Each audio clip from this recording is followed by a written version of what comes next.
સુરત મહાનગરપાલિકા સંચાલિત નગર પ્રાથમિક શિક્ષણ સમિતિમાં મેયરના અધ્યક્ષસ્થાને યોજાયેલી ચૂંટણીમાં થયેલ ગેરરીતિ આચરાઈ હોવાના આક્ષેપ સાથે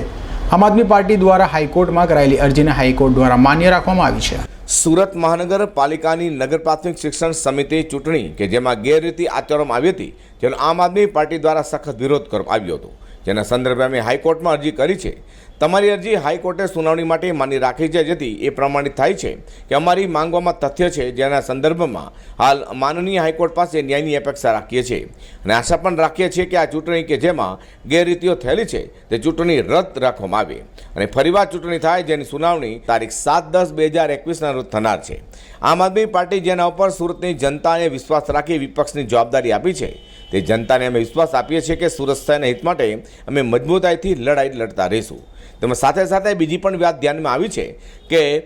એવા ભારતીય જનતા પાર્ટીના એસએમસીના શાસક પદાધિકારીઓ દ્વારા નિર્ણય કરવામાં આવ્યો છે કે જે બોર્ડમાં ભારતીય જનતા પાર્ટી એસએમસી ચૂંટણીમાં હારી ગયેલ છે તેવા બોર્ડમાં જે તે સોસાયટીમાં વિકાસના કામ માટે ગ્રાન્ટની જરૂર હોય, ત્યાં નગરસેવકની ગ્રાન્ટ પૂરી થઈ ગઈ હોય અને શાસક પક્ષના પદાધિકારીઓની સ્પેશિયલ ગ્રાન્ટની જરૂર હોય તો ભાજપના હારેલા ઉમેદવાર તેમજ ભાજપ પ્રમુખની સહી લેવાની તો જ mayor, deputy mayor, standing chairman તેમજ શાસક પક્ષના નેતાઓને ગ્રાન્ટ મળશે વગેરે તેમ જણાવ્યું હતું। નમસ્કાર,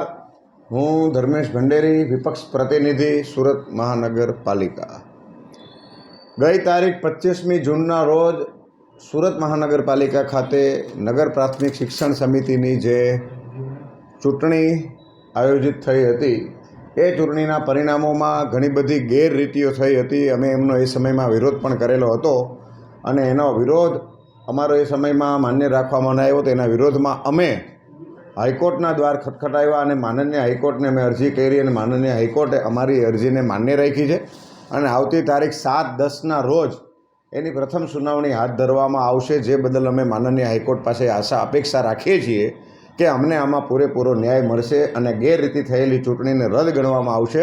અને ફેરદાણ ચૂંટણી થશે એવી અમે અપેક્ષા રાખીએ છીએ। જેની જાણકારી આપવા માટે આપ સૌ મિત્રોને અમે બોલાવ્યા છે અને આપ સૌ મિત્રો અહીંયા આવ્યા બદલ અમે હાર્દિક આભાર માનીએ છીએ। બીજી એક વાત એ ધ્યાનમાં આવી છે, આપ સૌ પત્રકાર મિત્રોના માધ્યમથી એ સમાચાર મળ્યા કે સુરત મહાનગરપાલિકામાં ચૂંટાયેલા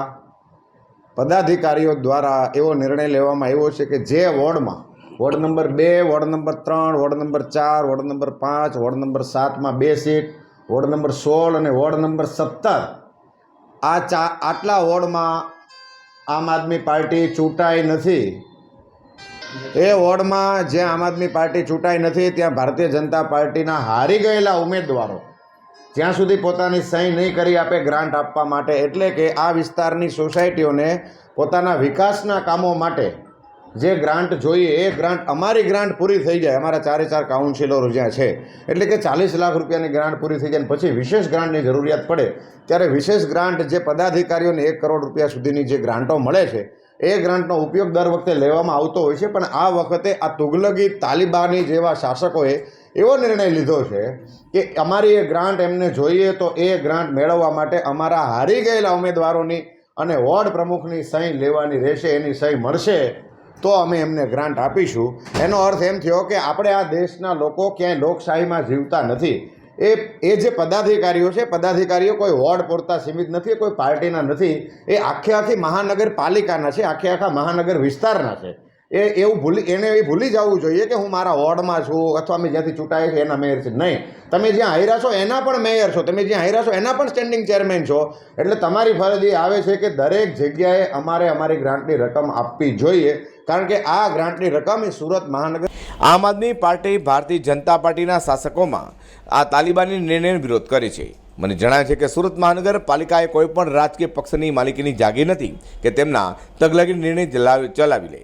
સુરતની જનતાને હવે લાચાર સમજવાની ભૂલ ના કરશો। આવનારા સમયમાં તમારા નિર્ણયના કારણે ક્યાંક એવું ન બને કે સુરતની જનતા કે જેમને તમને થોડા ઘણા વોટ આપ્યા છે તેના બદલામાં જૂતા ચંપલનો હાર પણ પહેરાવે તો નવાઈ નથી। માટે આમ આદમી પાર્ટી વિપક્ષ તરીકે તમને ચેતવણી આપે છે કે તમારા આ તુગલકી નિર્ણયને તમે તમારી પાર્ટીમાં ચાલતા તુગલકી વહીવટ સુધી સીમિત રાખજો। સુરતની જનતાની અન્યાય કરાવવાનો જરા પણ પ્રયત્ન કરશો નહીં। સુરતની જનતાએ પોતાના પરસેવાની કમાણીમાંથી ટેક્સ ભરીને એસએમસીને ખોબલે હાલ ટેક્સ આપ્યો છે, જે ટેક્સ આ તાલિબાની ફરમાન આપવા માટે નથી આપ્યો, પણ પરંતુ દરેક વિસ્તારના વિકાસના કામોમાં પ્રાથમિકતા આપવા માટે છે. તેમણે ભારતીય જનતા પાર્ટીને તેમના અહંકારી તગલાગી શાસકોને જણાવ્યું છે કે તમારા આવા નિર્ણય લેવાનું બંધ કરે. Azhar Qureshi, G10 news.